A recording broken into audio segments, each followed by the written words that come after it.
Michael Varley.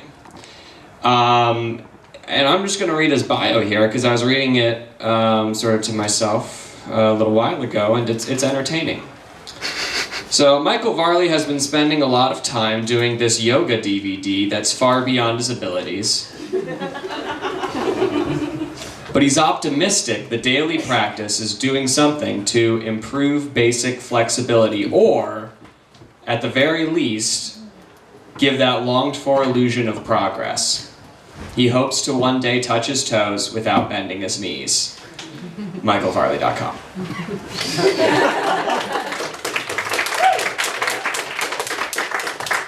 He seems to have given up. Nope, he's just getting his beer.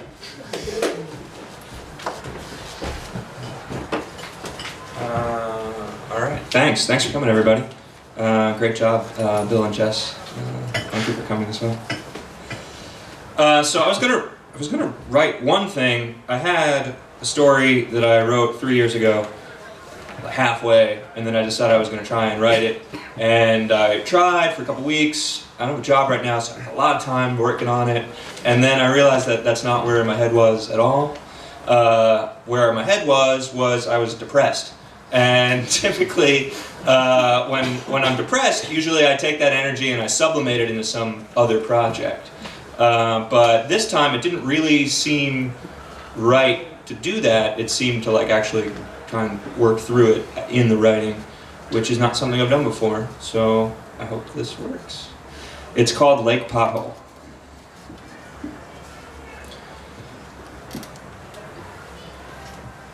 If I start with a sentence, I have to end with a pause. If I start with a thought, there's nothing to prevent it from going all day in an endless loop of imagined outcomes that are no more reflective of reality than murky pothole water, catching the gas station neon and leaving the structure blind to the viewer that stares endlessly into the same dirty view, not expecting a change, not deriving value, not able to shift without an external stimulus, brushing against the needle on a generous day, or throwing the player out the window on a Thursday, when the skipping has gone on for 8 hours or more, and the tasks of the day seem so unattainable. You might as well dip your head in that hole to see if the station man still carries Tums. I agree with you in principle that there's no value in depressive rants, but how would you have me otherwise believe in the existence of the New York Jets, who for 40 plus years have disappointed half the tri-state, yet pump life into lunch hours and drive time commutes with passion fueled by investment and losing philosophy, watching a pretty man from California be brought to our level one back page at a time, tearing his labrum and fourth quarter disgrace behind practice squad protection and preseason irrelevance. I can't help but think we wanted it this way, since misery loves company, and no one should be handsome alone. I'm sorry I ruined the party last week, but that girl I'm not really interested in showed interest in something other than me. The perfect way to make me silent in this certain pulsing way that everyone seems to notice and take a slice for themselves, growing lethargic and realizing the time is too late for bar rallies and too early for car service, leaving in ones and twos with hugs and plans for noontime brunches, waving at me from across the room with their hand pressed against the invisible mesh, leaving me to wonder whose bright idea it was to give me this superpower, and maybe I could monetize it by selling my services to tourist traps and car crash sites at rush hour, assuring a steady flow of traffic from me to the nearest exit while I sigh from my soapbox and fuel my distress with carefully curated mixtapes from past relationships. I would have left myself if we weren't already at my house. Though the last time I did that, I freaked everyone out by excusing myself without announcing my intentions and walking over to McGolrick Park in the winter, falling asleep on a bench looking up at the dormant trees, trying to place the name of such common regal species, and hazarding to guess the number of people that would truly sense my absence. Only awakening sometime later when a professional squatter named Russell asked me to borrow my cell phone so he could curse out his old lady for sitting on Jim's lap with a tank top on and nothing else, negotiating with him the terms of the call so it could only have a positive outcome, and marveling at his capacity for grape soda and vodka so late in the early morning. Come visit me the next time I'm skirting Shallowmania and we'll have a splendid time. I'll make brownies for everyone, we'll watch a Bollywood movie, play Twister on a paint-stained drop cloth, laugh violently, reorganize the kitchen, see through every excuse, and generally take in life at the greediest rate. because I paid off all my premiums by selling off my means, so living within them is not a problem. At least until the 1st of next month, when you won't see me for a while as I try to install a new life regime involving meditation, dietary restrictions, less internet, more exercise, more cooking, less porn, the right amount of Jesus, and regular trips to Kmart to purchase new holeless socks. Because honestly, you deserve it.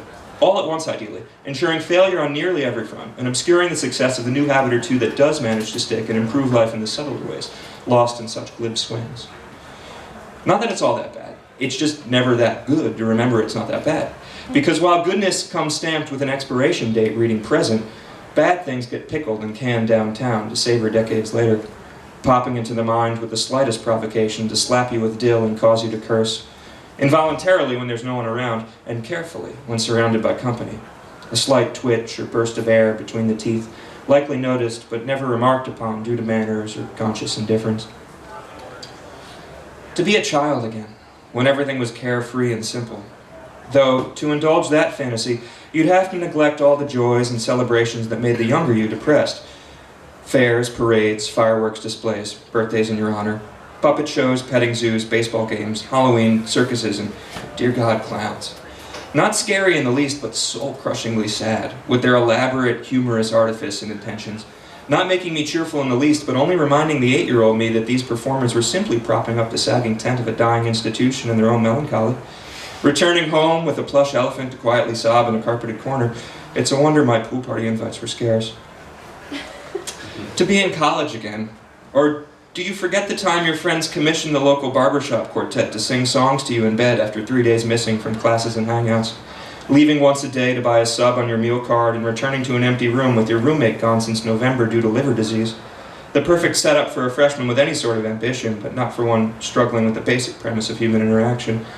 Listening to Goodbye My Coney Island Baby in 4-part balanced harmony, head hidden under a pillow, wondering how they all got in here, how long you'll have to smile, and how does one find 4 matching straw hats in a college town so small? To maybe fall in love again. I've gotten far enough away from that to forget the loss of identity that comes with staring into another. The urge to please, the call to compromise, the subtle manipulations, the lies you tell each other and the lies you tell yourself, to protect a dream you revise to irrelevance, losing the effortless grace and letting the merciless significance set in of conflicting values and mental obstacles we wanted so desperately to help each other over. Ending in Melrose caricature out on the street, you walking blindly to prove your distress, me pleading vainly to halt your retreat, till the breaking point we've needed is finally met. And I turn from our creation and send a mass text for a couch or a wood floor I can lay on for the night to rehash and second guess for the rest of my life. And maybe one day I'll have a wife and kids, but what's the sense in that? Trading experience for car payments and soccer games where the children run in packs. And I've got so many obligations to this life of rearing life that the inspiration is abruptly stifled in favor of Friday nights of hollow television and dogs with irritable bowels. Walking the suburban dark with the sprinklers on timers, why can't my lawn look that nice? When did I start to care? Who is this petty person I've fashioned from squandered stock? One concession at a time, grocery bagging watery shit on showroom quality sod and slinging the contents onto the bastard's perfect roof. Come, Sprinkles, come. No time for second thoughts. And God help me if I get to old age, because I have no fucking chance at the life of leisure and wisdom that comes with pension plans. Starting with the practical of cashing in 401ks at 29, and advancing to the more foundational truth that I already seemingly love the acrid flavor of regret. And why wouldn't that appreciation advance with so many opportunities to stock the cellar? So many leaps of faith I'll never take, so many loved ones I'll push away, so much youth I'll waste on fear, all the strangers I'll never sleep with, all the people I'll let take my share, all the inspiration I'll lose to idle hands, all the beauty I'll miss while trying to capture it. All the conflicts of logic lying in piles on my mind's floor, impossible to untangle to the youthful mind, but suffocating to an elderly brain. And I've seen enough to know senility is more a defense than we care to say, limiting the pain to half-hour wailing outbursts for the dead and gone before the mind forgets. Just bring me a present every time you visit and swipe it when you leave so you can reuse it. Something that jogs the memory like the old plush elephant you found at your aunt's. And when I go, you'll miss me like you'll miss the taste of cumin, slight and spare and barely aware that the palate is decreased in the least little measure, because flavors abound in this spinning pleasure castle that we call existence, and I'm only a supreme giver. I don't know how to take anything from anyone without the slightest permission. So if no one gives the say-so, I guess I'll just decide the only way to take is from my own stock of lives, readily available with the barest of red tape, for only the price of courage falsely misplaced. Have you ever pretended the end of tomorrow? I have many times, and it never gets tired. There's nothing sexier than nothing, for what is more elusive? What would you wear for the end? Who would you revisit? Who would you beg for forgiveness, and who would you stop to flip off? In my dreams, I'm fairly repentant. I reserve nothing but smiles. I'm going to the place where no one can touch me, because there is no touch, and there is no me. Only the embrace of what I perceive to be darkness, becoming its ally, relinquishing consciousness. I'll gladly rejoin the circle as part of trees and worms, but don't ask me to list my ambitions, and don't torture me with questions of why. I clearly couldn't handle it, the burden of having a mind. I pull my head out of the pothole and start coughing up brackish water.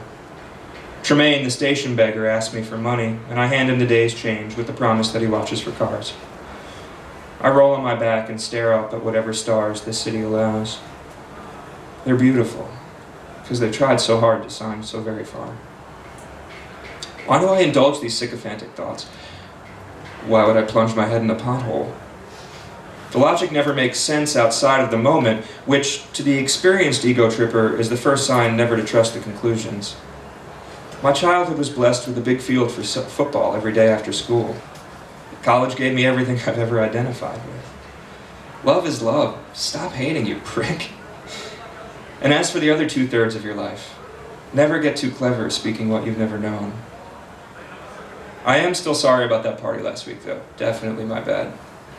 I think it's just, there's too much to do here, and I suffer when I realize I can't do it all.